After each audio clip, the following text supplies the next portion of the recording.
ಪಾವಗಡ ತಾಲೂಕಿನ ಹಲವು ಭಾಗಗಳಿಗೆ ಜಿಲ್ಲಾಧಿಕಾರಿ ಶುಭ ಕಲ್ಯಾಣ್ ಭೇಟಿ ನೀಡಿದರು.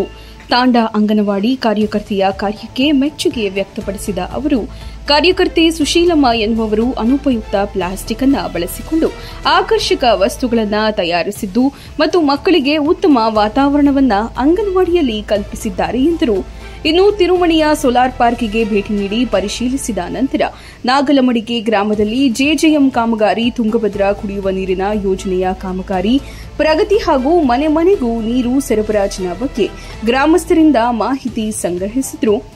ರಾಮಪುರ ಗ್ರಾಮದ ಬಳಿ ನಿರ್ಮಾಣಗೊಳ್ಳುತ್ತಿರುವ ತುಮಕೂರು ರಾಯದುರ್ಗ ರೈಲ್ವೆ ಕಾಮಗಾರಿಯ ನಿಲ್ದಾಣವನ್ನು ಪರಿಶೀಲಿಸಿದರು.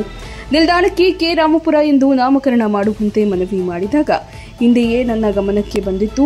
ರೈಲ್ವೆ ಸಚಿವರಿಗೆ ಹಾಗೂ ಇಲಾಖೆಯ ಅಧಿಕಾರಿಗಳಿಗೆ ಈ ಬಗ್ಗೆ ಚರ್ಚಿಸಲಾಗುವುದು ಎಂದರು. ಜಿಲ್ಲಾಧಿಕಾರಿಗಳ ಜೊತೆ ಮಧುಗಿರಿ ಎಸಿ ಕೋಟೂರು ಶಿವಪ್ಪ, ತಹಸೀಲ್ದಾರ್ ಡಿಎನ್ ವರದರಾಜು ಸೇರಿದಂತೆ ಎಲ್ಲಾ ತಾಲೂಕು ಮಟ್ಟದ ಅಧಿಕಾರಿಗಳು ಹಾಜರಿದ್ದರು. ಪಾವಗಡ ತಾಲೂಕಿಗೆ ವಿಸಿಟ್ ಮಾಡಿದ್ದೀವಿ. ನಾನು ಎಸಿ ಮತ್ತು ತಹಸೀಲ್ದಾರ್. ವಿಸಿಟಿದ್ದು ಮುಖ್ಯ ಉದ್ದೇಶ ಒಂದು, ನಮ್ಮದು ಈಗ ನ್ಯಾಯಬೆಲೆ ಅಂಗಡಿಯಲ್ಲಿ ಪ್ರತಿಯೊಬ್ಬ BPL ಕಾರ್ಡ್ ವ್ಯಕ್ತಿಗೂ 15 kg ಅಕ್ಕಿ ಕೊಡ್ತಾ ಇದ್ದೀವಿ. ಸೊ ಅದನ್ನು ಸರಿಯಾಗಿ ಆಗ್ತಾ ಇಲ್ಲ ನಮ್ಮ ಪಾವಗಡ ತಾಲೂಕಲ್ಲಿ ಅಂತ ನೋಡಲಿಕ್ಕೆ ಬೆಳಗ್ಗೆ ಒಂದು 8 ಗಂಟೆಗೆ ವಿಸಿಟ್ ಮಾಡಿದ್ದೀವಿ. ಸೊ ಅಲ್ಲಿ ರೈತರಿಗೆ ಸಿಗ್ತಾ ಇದೆ, ಬಟ್ ಸ್ವಲ್ಪ 1 or 2 hours ಅವರಿಗೆ ವೆಯ್ಟ್ ಮಾಡಿ ತಗೊಳ್ಳೋಕ್ಕೆ ಆಗ್ತಾ ಇಲ್ಲ, ಬಿಸಿಲು ಜಾಸ್ತಿ ಇದೆ ಅಂತ. ಜನರು ಬೇಡಿಕೆ ಏನಂತ ಹೇಳಿದ್ರೆ ಸ್ವಲ್ಪ ಬೇಗನೆ ಅಂಗಡಿಯನ್ನು ಓಪನ್ ಮಾಡಿ ಅಂತ ಹೇಳಿದ್ದಾರೆ. ಸೊ ಅದನ್ನು JD ಫುಡ್ ಅವರಿಗೆ ಇನ್ಸ್ಟ್ರಕ್ಷನ್ಸ್ ಕೊಟ್ಟಿದ್ದೀವಿ. ಬೆಳಿಗ್ಗೆ ಒಂದು 6 o'clock ಅಂಗಡಿ ಓಪನ್ ಮಾಡಿದ್ರೆ ಜನರಿಗೆ ಅನುಕೂಲ ಆಗುತ್ತದೆ ಅಂತ. ಸೊ ಈಗ ಪ್ರತಿಯೊಬ್ಬರು ಕೂಡ ಏನು ಈ ತಿಂಗಳು 15 kg ಒಂದು ವ್ಯಕ್ತಿಗೆ BPL ಕಾರ್ಡ್ಗೆ ಸಿಗುತ್ತೆ, ಅದನ್ನು ತಗೋಬೇಕು. ವ್ಯವಸ್ಥಿತವಾಗಿ ನಮ್ಮ ಇಡೀ ಜಿಲ್ಲೆಯಲ್ಲಿ ನಡೀತಾ ಇದೆ, ಪಾವಗಡಲ್ಲಿ ಕೂಡ ನಡೀತಾ ಇದೆ. ಆಮೇಲೆ ಎರಡನೆಯಲ್ಲಿ ಈಗ ತುಂಗಭದ್ರಾ ಪ್ರಾಜೆಕ್ಟು ಯಾವ ಮಟ್ಟಕ್ಕೆ ಈಗ ಇದೆ, ಫ್ಲಶಿಂಗ್ ಆಗಿದೆಯಾ, ಟೆಸ್ಟಿಂಗ್ ಆಗಿದೆಯಾ ಅಂತ ನೋಡಲಿಕ್ಕೆ ಬಂದಿದೆ ನಾನು ಇವತ್ತು. ಲಾಸ್ಟ್ 2 weeks ಮುಂಚೆ ಬಂದಾಗ ಸ್ವಲ್ಪ ಅರ್ಬನ್ ಲೋಕಲ್ ಬಾಡಿ ಅಂದರೆ ಪಟ್ಟಣದಲ್ಲಿ ಸ್ವಲ್ಪ ಇಶ್ಯೂಸ್ ಇತ್ತು, ಕೋಆರ್ಡಿನೇಷನ್ ಇಶ್ಯೂಸ್. ಅದು ಈಗ ಸರಿ ಮಾಡಿ ಈಗ ಎಲ್ಲ ವಾರ್ಡಲ್ಲಿ ಕೂಡ ಟ್ರಯಲ್ ರನ್ ನಡೀತಾ ಇದೆ. ಬಟ್ ಈಗ ಒಂದು 85 ವಿಲೇಜಸಲ್ಲಿ ಮಾತ್ರ ಸ್ವಲ್ಪ ಸೆಕೆಂಡ್ ಟ್ರಯಲ್ ರನ್ನು ಪ್ರಾಬ್ಲಮ್ ಇದೆ ಅಂತ. ಈಗ ಕೆಲವು ಕಡೆ 20 ಕಡೆ ಪೈಪ್ ಡ್ಯಾಮೇಜ್ ಆಗಿದೆ, ಸೆಲ್ಯುಲಾರ್ ಪ್ರೊವೈಡರ್ಸಿಂದ ಡ್ಯಾಮೇಜ್ ಆಗಿದೆ, ಅದನ್ನು ಸರಿ ಮಾಡಿಸ್ಬೇಕು ಮತ್ತು ಟ್ರಯಲ್ ರನ್ ಮಾಡಿಸ್ಬೇಕು. ಸೊ ಹಾಗಾಗಿ ನಾವು ನಾಳೆಯಿಂದ ಸ್ವಲ್ಪ ಕೋಆರ್ಡಿನೇಷನ್ ಮೀಟಿಂಗ್ಸು ಇಲ್ಲಿ ನಮ್ಮ AC ಇರ್ತಾರೆ ಮತ್ತು ಹೆಡ್ ಕ್ವಾರ್ಟರ್ಸಲ್ಲಿ ನಾನು CEO ರಿವ್ಯೂ ಮಾಡ್ತೀವಿ.